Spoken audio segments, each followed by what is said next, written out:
اعوذ باللہ من الشیطان الرجیم بسم اللہ الرحمن الرحیم رب زدنی علما رب زدنی علما رب زدنی علما۔ اللہ ہمارے علم میں اضافہ کر، اور خاص طور پہ ہماری جو کیا کہتے ہیں ہمارا علم ہے، اور علم قرآن کا علم تو بہت ہی ضروری ہے، جس میں اضافہ کر۔ آج کل تو ایسا لگتا ہے جہالت کا دور ہے۔ السلام علیکم ورحمۃ اللہ وبرکاتہ۔ میرے رگوں میں وہ لہو باقی نہیں ہے، وہ دل وہ آرزو باقی نہیں ہے، نماز و روزہ قربانی ہے باقی ہے، پاک تو باقی نہیں، ایمان باقی نہیں۔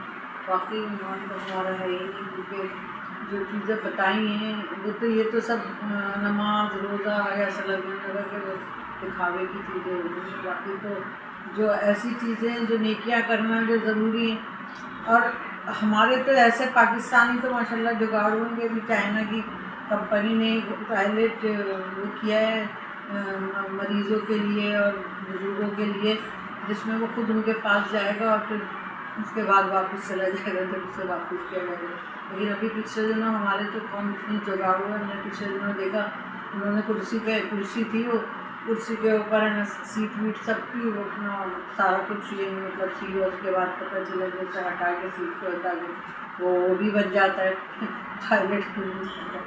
ہمارے تو لوگ اتنے جگاڑو ہیں، لیکن یہ ہے کہ ہمارے پاس ایمان تو باقی نہیں ہے۔ آج کل یہاں پر دیکھو پاکستان میں کتنے اولڈ ہوم کھل گئے ہیں، کتنے یعنی مطلب مسلمان ملکوں میں اولڈ ہوم کھلنے کا تو کوئی تصور ہونا بھی نہیں چاہیے۔ ہمیں تو ماں باپ کی خدمت کے لیے کہا ہے، لیکن آج کل ماؤں کو باپوں کو کیسے چھوڑ کے جا رہے ہیں، کیا کیا کر رہے ہیں، کیا ظلم کر رہے ہیں، کیا چیزیں ہو رہی ہیں، تو یہ ہمیں پتہ ہے، ہمیں نہیں پتہ۔ حضرت قرنی جو تھے وہ صحابی یعنی بن سکتے تھے لیکن نہیں بنے۔ حضور صلی اللہ علیہ وسلم کو انہوں نے حضور صلی اللہ علیہ وسلم کو نہیں دیکھا، گئے تھے ایک دفعہ، لیکن ماں نے کہہ دیا تھا اتنے بجے آ جانا۔ حضور صلی اللہ علیہ وسلم گھر میں نہیں تھے تو وہ واپس آ گئے کہ بھائی مجھے میری ماں نے اتنے بجے تک اتنے گھنٹے کا ٹائم دیا ہے۔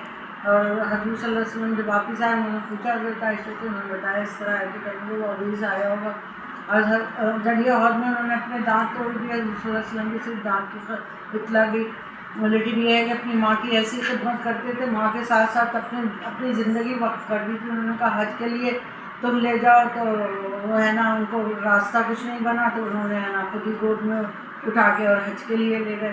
تو اللہ حضور صلی اللہ علیہ وسلم نے، اور بالکل ایسے ہی ہے جیسے اب تو ہم لوگ تو آزاد ہیں نا۔ ایک دو مچھر تھے، اس نے بوڑھے مچھر نے، جوان مچھر نے بوڑھے مچھر سے کہا کہ آپ کے زمانے میں تو طاقتور خون جو ہوتا تھا طاقتور ہوتا ہے، میرے زمانے میں تو خون ہی نہیں ہوتا۔ انہوں نے کہا تمہارے زمانے میں آزادی تو ہے، اور واقعی آزادی ہے کہ ہم لوگ جو ہیں اگر دیکھا جائے تو اویس قرنی کو حضور صلی اللہ علیہ وسلم نے اپنے صحابہ سے، حضرت ابوبکر، حضرت عمر، حضرت عثمان رضی اللہ تعالیٰ عنہ سے کہا تھا کہ تم جا کے ان سے مغفرت کی دعا کرانا۔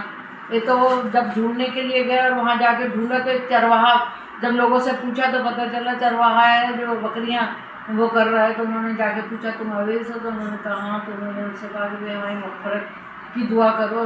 تو یہ دیکھیں آپ کہ اللہ کے ہاں ان کا کیا درجہ تھا۔ اور ایک دیکھا جائے تو اویس قرنی کے بارے میں بتاؤ تو پتہ چلتا ہے، ویسے تو نہیں پتہ نا، اور لوگوں کا تو پھر بھی نام ہے لیکن ان کا نام آسمان کے اوپر ہے۔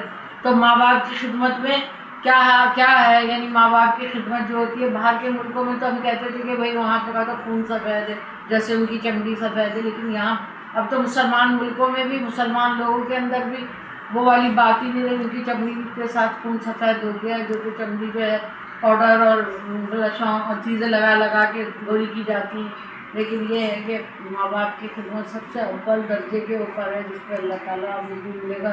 حضرت ابراہیم علیہ السلام نے تو اپنے ایسے ماں باپ کے لیے جو بالکل وہ تھے کہ مسلمان بھی نہیں ہوئے تھے، انہیں گھر سے بھی نکال دیا تھا، جب اپنی دعا میں کہہ رہے ہیں کہ میرے ماں باپ کا بھی وہ بھی یعنی مطلب بخشنا، یعنی مطلب اپنی دعا یعنی ان کا مطلب یہ تھا کہ کہے تو اللہ سے تو کہیں اللہ کی مرضی، اللہ جو کرنا چاہے کرے۔